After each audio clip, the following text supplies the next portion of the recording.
So, I wanted to go back and talk about my story and my experience on TikTok.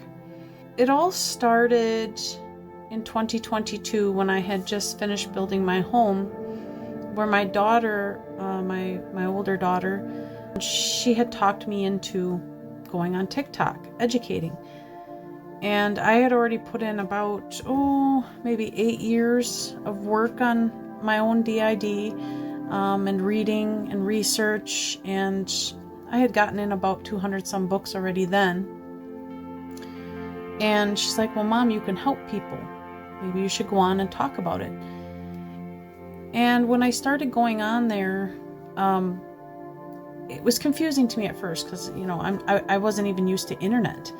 When I lived at my old place, we had limited internet, so I wasn't on any apps. I didn't have a phone at the time. I had a laptop, and so I would do little stuff here and there, but I never realized how media had advanced. Of all the research I've ever did and read about and seen and learned from doctors and other people that really do have it, TikTok wasn't adding up. And between the wig changes and clothes changes and stuff like that, I thought to myself, man, if I had to change clothes and wigs and makeup that many times a day with my DID, I don't even know if I'd be alive. I mean, switching for alternative states is caused or brought on by triggers. And again, I'm going to repeat: sight, smell, sound, and touch. Okay. So this is how I experience it, and so do other systems that I have, and I don't even like calling them systems. Let's just say other sufferers that have DID. When they switch to alternative states, they also experience a fluctuation in blood pressure, and they feel sick, and they don't want to switch. It's for some people, it's very painful. For me, my own opinion, my experience with switching is very painful. Especially the smaller the age regress state, the more painful it can be. When I had showed my therapist these depictions of DID on TikTok, she just said, no, that's not how DID works. I never in my right mind have seen anything like this, not with the people I work with. And I noticed that other doctors were saying the same thing.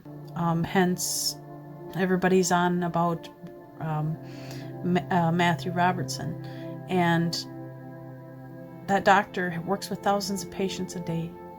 He's got a degree he worked for. He worked very hard to get his job. And when they attacked him, it was something that I took very personally, because we already don't have enough professionals in the field. Around Christmas time, I started changing my content because I actually got warped into this community where I was trying to do goofy skits. And right away, my therapist noticed a decline in my therapy. She's like, what's going on with you? You're not right, and you're fighting the therapy, and you're fighting getting through things now. Why? And it was because I had gotten so caught up in the fame and glam on TikTok and following all these big creators that I literally lost touch with what was important, and that was to heal dissociative identity disorder, not glamorize it and separate my parts more. When that reality hit, it was very difficult, and I'll explain why. I was attacked by a woman called Juniper and Gang, and it was funny because she literally didn't really have a back history. She really didn't have a diagnosis to speak of, and at the time she didn't even have a therapist. Okay, now keep in mind, I already at that time was in therapy 8 years, going on 9 years, and reading and studying and everything to help myself. So I knew something wasn't right, and the way she was displaying DID, you could tell it was for the glamour and the bullying. Every comment in her videos, she was bullying somebody for questioning anything that she talked about. They question, and rightfully so. I actually love getting questions. I want to answer them, even the rough ones where people say, well, prove your DID diagnosis. Sure. I've had people, somebody said, oh, I don't believe in DID. cool, okay, it doesn't change my therapy, it doesn't change my diagnosis, so I'm going to continue to do what I do. I'm not going to stop therapy because somebody said you're faking, but this community, that they feed off that. They want to be validated. They want people to, give them credibility based on followers and algorithm. Okay. And so with Juniper, she had attacked me the day before Christmas. Yeah. And I took it to heart at first because I'm actually a very kind-hearted, very honest person. And it triggered me to a point where I thought I was going to end up in inpatient care. I literally wanted to burn my bookshelf. I felt so degraded by this woman. I literally didn't realize at that time that she was scared of me because she knew she was making up things. And the first attack was based off Colin Ross's trauma model book, where he had stated that most people, if not all, do not show signs or symptoms until the age of 25 years old. That is where she started going off on me and constantly cropping my comments, having other people see. TikTok has this algorithm to where if you crop a comment and you put it up of somebody who says a comment, it literally entices people to encourage or bully. And so for me, because of the big follower list she had and the little one I had, everybody had come at me claiming, I was fake claiming. All I did was read a statement out of Colin Ross's book stating facts and research behind DID. Well, that pissed her off. And my daughter even tried to stand up and say, okay, enough's enough. Why are you bullying my mother? She's not hurting anybody. She's trying to help people. My Christmas, I don't have any memory of. I know I was down and out. I spent most of the time in bed crying and upset, and I had tried to make a few TikToks saying I'm done. I don't want to do this anymore. I come this close to more self-harm issues because of that community. So after that, my therapist noticed the decline, and we had extra appointments made and time put in to figure out what was going on and what I needed to do. And her words were, you can sit and sulk and live with this, or you can do something about it, stand up for yourself and find the right community and educate the proper way. And the agreement was she'd kind of keep an eye on my content, monitor it in some way. And I was already reading a lot. I had put a lot of time in with Christine Cortez books, Bethany Brand. I was looking into her research. I read tons of Colin Ross, Kluft, Spiegel. I started researching Caroline Spring, Melissa Kaufman, David Spiegel. You name it, I read it. I did the research on it. And they didn't like that. I didn't realize how dangerous TikTok was. I had a lot of people attack me, bully me, try to shut me up. And I just kept going. And I started making friends with people that really had these issues. When April of 2023 came, I had seen a video of the DID meet and greet, and I was actually looking forward to it. I thought they would have some professionals there and that this was going to be some research. When I seen the videos on TikTok with the meet and greet and all these people, big follower list, I noticed that most of the people that were at the meet and greet were in the videos of what the McLean Hospital had displayed. And that was the other thing I noticed. The McLean Hospital really didn't fake claim them. They more or less had an issue with the videos themselves, misrepresenting the disorder and not educating on the disorder, which was the same reason I had an issue with the videos. So they did a conference, and the video was taken down because the DID, they call themselves a community, threw a huge fuss over it. And I kept quiet for a little while, but I noticed that when Pink Sugar Fairies had made the video claiming, how dare they call her out, how dare they misrepresent her, fake claim her. And to me, I don't see the fake claiming. It was more or less the way she displayed her videos about DID were really not educational in any form. They had a lot of sexualized content, cosplaying age regress states, things like that, and putting them publicly. But I was fair about it. I didn't say much, and I watched the videos that she had done, and she was claiming that she had DID and that she had PTSD and she was severely agoraphobic. Agoraphobia is a very difficult thing to get past. You are afraid of a lot of things, especially if you have dissociative identity disorder. The thing that bothered me was the DID meet and greet was about 3 weeks after McLean had called her out, okay? She had drove 16 hours to this meet and greet through heavy traffic, whatnot, spent, I want to say about a week in a hotel. So I noticed some misconceptions and misinformation and things like that. So at the meet and greet with all the videos that I viewed, because I investigate, it's what I do, and I noticed there was a lot of people there, a lot of noise there, a lot of lights flashing. There was autograph signing. They were literally signing autographs. I seen video footage of that. I seen video footage of them drinking. I seen video footage of them goofing off. I didn't see anything educational about the meet and greet. And I had called her out. I wasn't in a state of mind to even be talking, probably because I was very upset. A lot of people were upset. And the thing that got me the most wasn't the fact that she was claiming DID. It was the fact that she had claimed agoraphobia. And I made a video. I was upset. I wasn't thinking before I talked, and I basically said, why are you segregating systems? And they took it as a racial slur. I don't know why they did that. To me, it was the segregation of people that are disabled and can't leave their homes and can't do these things because of agoraphobia and severe complex post-traumatic stress disorder. So complex post-traumatic stress disorder is a complexity of trauma throughout a lifetime, okay? And most people, if not all, that have DID have CPTSD with them. Some have other issues, body ailments like fibromyalgia, POTS, degenerative disease.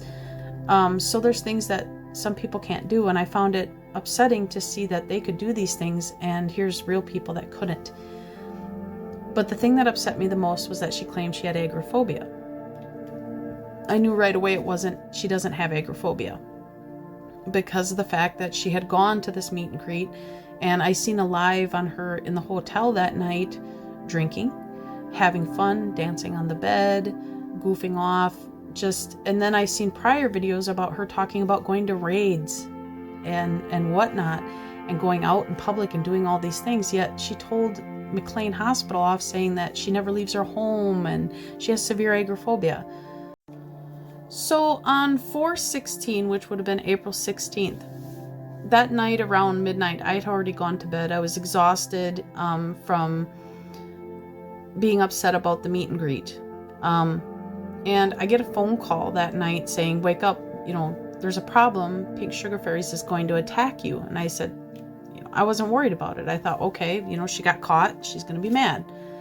Instead, she claimed that I attacked her, had 18 accounts and was attacking her page. At the time, I had 2 accounts. I had my account and another puppet thing I did with my daughter.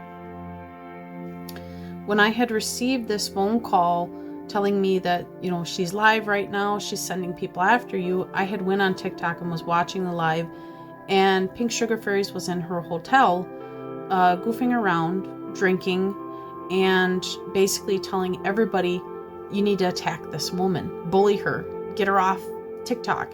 I had over 100,000 people re-upload that video, mimic that video. I had seen some people make it into a song and dance. And at that time, I was friends with a woman called Never Wonder System, who I thought I was helping. I didn't realize how dishonest the internet was, and Never Wonder knew my Facebook, my real name, everything.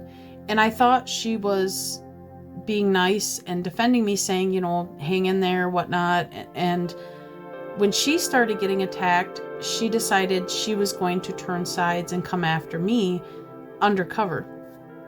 And so that night, I think it was the next day, 4/17, when the whole thing blew up, everybody started copying, re-uploading that video I had made, mocking me, calling me racial.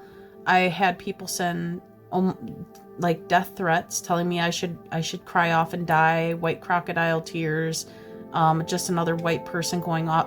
You name it, I had it. I had about 5-6 people screenshotting everything, because I was going to take it to the county up here, to the sheriff's department, and I do still have that file open if need be.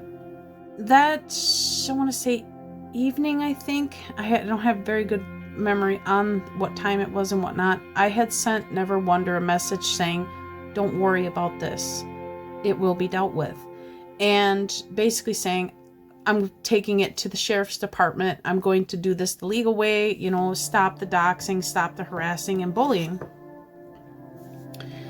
And Never Wonder decided to crop that message with my original name and give it to Pink Sugar Fairies, so they would attack not only my family, my friends, but everybody I knew. And I literally had to secure my Facebook. I had the sheriff out here looking through all this stuff, making documentation, and it was a nightmare. I don't even remember half of it because I wasn't myself. My 20-year-old, my daughter's 21 now, but at the time she was about 20, she was trying to help me, talked for me. I had my therapist involved. These people literally had me so scared. I was scared to even walk to my mailbox to get the mail, thinking somebody was going to harm me or kill me. My 13-year-old daughter, she was attacked as well, and it scared her. I literally had to have everybody take their media off and go into protective mode, to keep people safe. I had friends that had left because they had gotten threats from these people saying, if you want to stay in our community, you need to leave Eva Marie. Some of my family even had TikToks where they shared common stuff, and that was given out, and I have video footage of that, of the Maury system giving that video out with my real family's names and whatnot. And the odd thing was, they were claiming that all these people were attacking them, yet none of them even knew what was going on. It was strange because I had not went on anybody's page. I had not attacked anyone other than that one video where I had called out the agoraphobia thing. And as someone who has been traumatized severely throughout my whole life, this felt horrible, to be attacked like this. Never Wonder was the main person to be giving my private information out. And I basically gave up and started educating on YouTube, took my TikTok down because I didn't care if they attacked me. I was more worried about them attacking people that were just recently diagnosed and trying to heal, that were using my content in their therapy. This happening had really given me a wake-up call on what bullying and harassing really is. I have probably about 1,000 pages of people threatening me, threatening my children, threatening my husband, threatening family members, friends. It was something I never thought people would really do. I literally thought people would see the truth and, realize what this other woman had done. She literally claimed multiple things too. It was almost like they couldn't find anything to hurt me, so they would make up things. There was the racial slur. Then there was, I had called CPS on her, which is hilarious because I'm going to point out, how is that plausible if I don't know where you live and I don't know your real name? CPS, I'm assuming, would need a real name and a location to go look. The funny thing is I didn't even know she had children. Nobody did that I worked with knew she had children. So it was just kind of odd that they were making up stuff as they go. I had someone claim that I had used my gun rights and showed them off on TikTok, yet you can't show weaponry on TikTok. So that was throughout. I had somebody say that I used one of my 1980s trolls and dressed it like PSF to look like her when it was in its original outfit. I had done a video saying, you know, these are my trolls. This is all I have. I don't troll people. I don't attack people. They had made a mockery of that. It was almost like because I have such honesty and open content and information, they had to come up with something to send people after me. Everyone that knows me on here and has followed me for quite a while knows I do what I can to try to help people. And my lives are always safe havens for people with different kind of problems. Primarily ones I help with all that kind of stuff is those with any kind of psychological thing going on. Depression, anxiety, PTSD, you know, whatever. Including those with DID. If you don't know what that is, dissociated identity disorder. There's been a few on here I've talked to, you know, trying to just, you know, be friends, you know, help them deal with problems that have been going on best I can. I'm not an expert. I'm not a medical doctor anyway, but sometimes I'm the kind of person that you need. Someone that isn't under any of that kind of stuff, because we look at things from a different perspective. And I'm just there to talk to. But I don't appreciate my kindness being taken for weakness and being used against me. I do not in any way, shape, or form help anybody that wants to put out people's family information. Never have, never will. I am a large supporter, because I am a father myself. Kids are 100% off limits. So when I get accused of giving people information that expose them and their family, you can guarantee I'm going to be going through and I'm going to be blocking a lot of motherfuckers. These are the accounts following us that are connected to Eva Marie or Eva Marie, starting with the ones that are for sure Eva Marie or her family members that we have found. One coming up is definitely, this one's her daughter.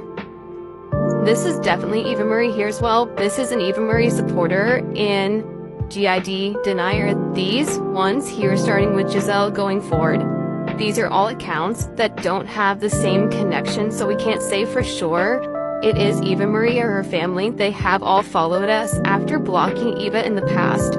They've not commented, none of them. They have just only saved videos, specifically videos of Littles. The Ducky one has also made some really racist comments to Black systems. So these are the accounts we have found. Here's some more accounts. This first one we know to be Eva, and then going through the following of that is how we have found all of these other accounts. So we just look to one, and they're just connected over and over again. Eva's husband and family members are in these follower lists repeatedly, just confirming they're all connected to Eva. Going forward, starting at this one, not as many connections, and then about here, no connections that we could find. However, the following timing has been weird.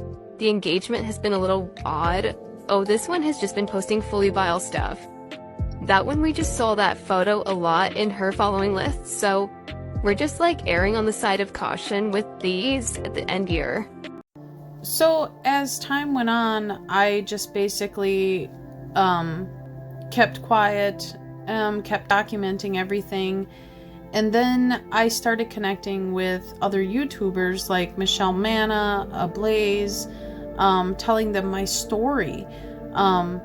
And Ablaze decided to take on the story, and he did a wonderful job on it. If you want to go check it out, go check his channel out. He did an amazing job on telling the story on what had happened. And I decided to support him. And Michelle Manna found it troubling too what had gone down, and she wanted to do more education on it and get to know me. We started doing videos working on the misinformation and showing the real information on what DID was, to the point where I even had Michelle Manna come to my home, and there's prior videos on that. She had done an interview with my whole family about how they deal with my dissociative identity disorder and how I deal with my dissociative identity disorder. And she did an amazing job, and she got firsthand staying here about 6 days and seeing what it was like and how I managed and things like that. And it kind of opened her eyes. And summer kind of went by, and I continued on, and I started looking into the people that had attacked me and basically finding the misinformation and reporting it. That upset them more. And even some of the information that I had gotten, I started sending out to have legal point, look into it, to have therapists and even like other doctors look into the content, saying, okay, this is inaccurate information, it's unhealthy, it's not good. And at the time, I'm every Tuesday still going to therapy 4 to 6 hours a day, working on my own DID issues. And in a way, it was kind of like this push, this attack made me want to fight harder to get over the symptoms and over the DID. Now, later down the line, I still have people trying to use me for content to gain publicity. And I had been attacked by the Marade system, the Honeycomb system. They all were coming at me, trying to gain something out of this. And it was almost like they were pulling at whatever false information they could to gain publicity. And it was odd because some of the people that were really small all of a sudden had huge numbers because they did a video on me. They were using me to gain popularity. And, last time I checked, the idea of healing DID is to work on yourself, love yourself, and, go to therapy. So it was odd, the video footages that were made. Some of them were using filters to color out my eyes. Some of them were using my tears and my crying as a way to make music. The mockery was ridiculous and childish in some sense. So around fallish, Pink Sugar Fairy shut down. She had been basically bullied because of her flashing lights in her content. It had, of what I was told, it had caused someone to have an epileptic seizure. And so she left TikTok for a while. And I was doing my own thing, and some people had took the content and talked about it. Then all of a sudden this year, she had come back and she did these apology videos. And she changed her name to Pink. In the apology video, she decided to claim publicly that I had called CPS on her to gain sympathy. At the time, Ablaze also was shocked at this accusation because, like I'd stated, you can't turn somebody in without evidence or name or state or anything. And none of us knew she even had children. So at the time, Ablaze is like, okay, I think I'm going to do a video on this because this is not accurate. This is not right. This is false information. And I was already working towards more education. I was trying to get a college degree to start learning I wanted to do psychology 101, things like that. So I was working with, what was it called? DVR. And basically, because I'm on disability, it's a program where you can try to work through going back to school but still being disabled. The problem is they want you to lean towards a career, which is impossible for me to do at this moment in time. So I had to back away from that, and I'm going to go back to that after I save up enough money to cover it myself and probably go back to school online. I just need help figuring out how to do that.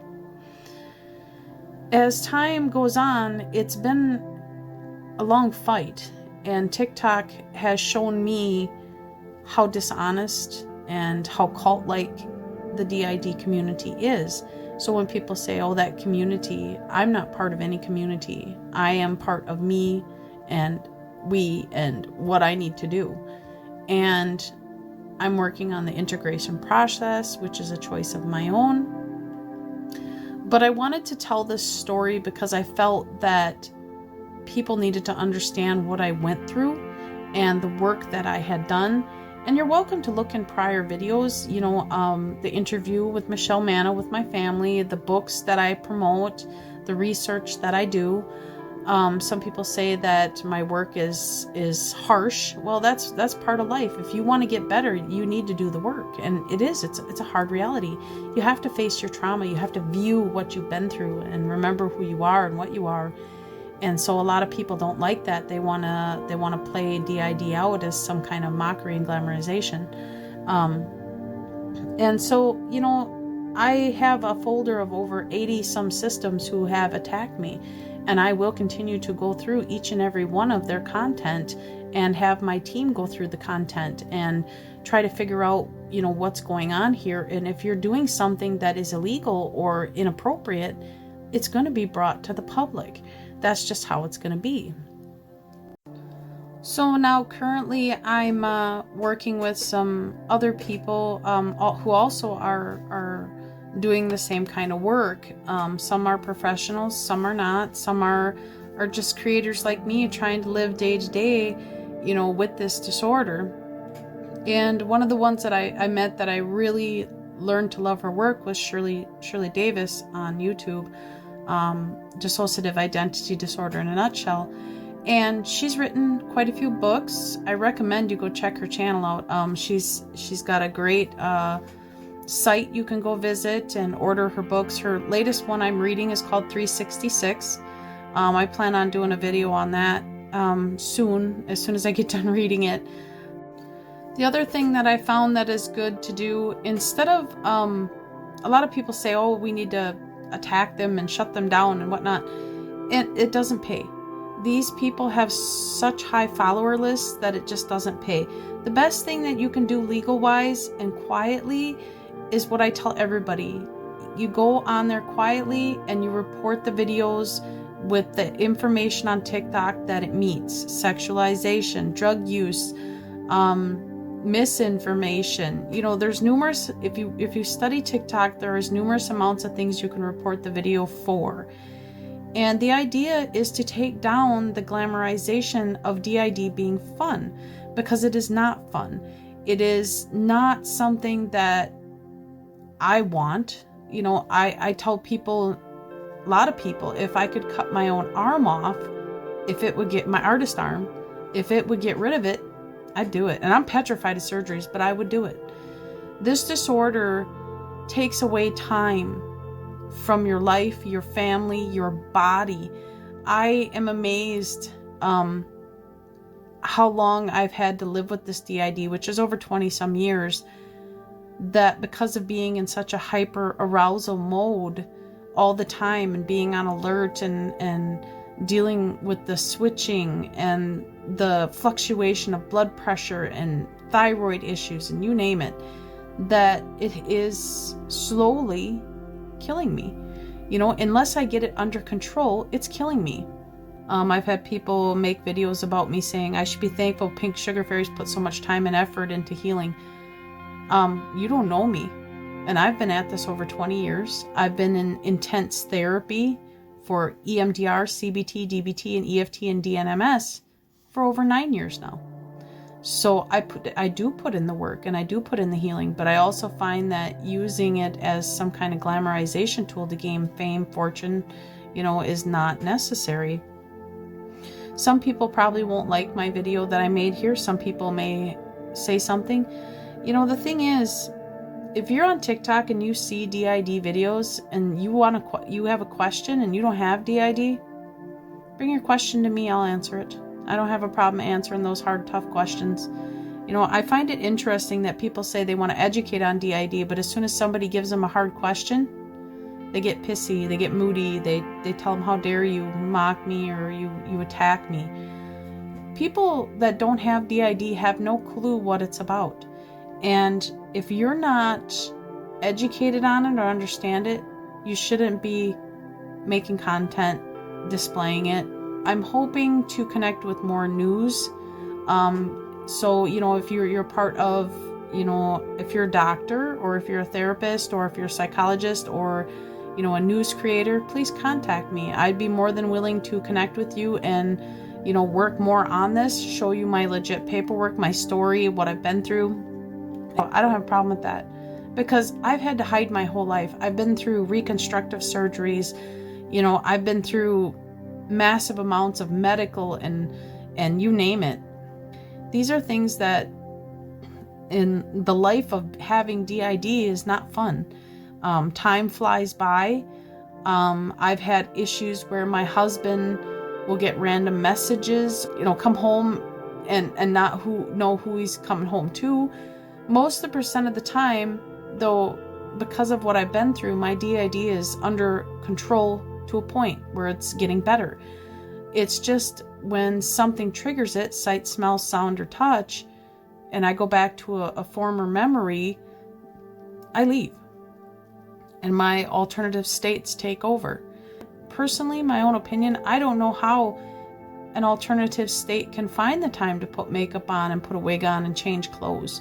They're traumatized. Their past memories have put me in a state of mind that is difficult to deal with. So that's all I have today, guys. I hope you found this video useful, and if you have questions, throw them at me.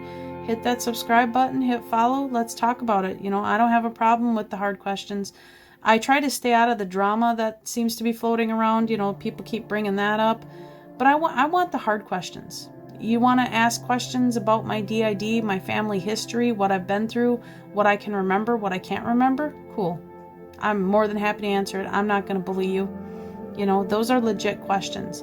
And those are the kind of questions that should be answered, because the misinformation needs to stop. So that's all I have. Loves. Bye.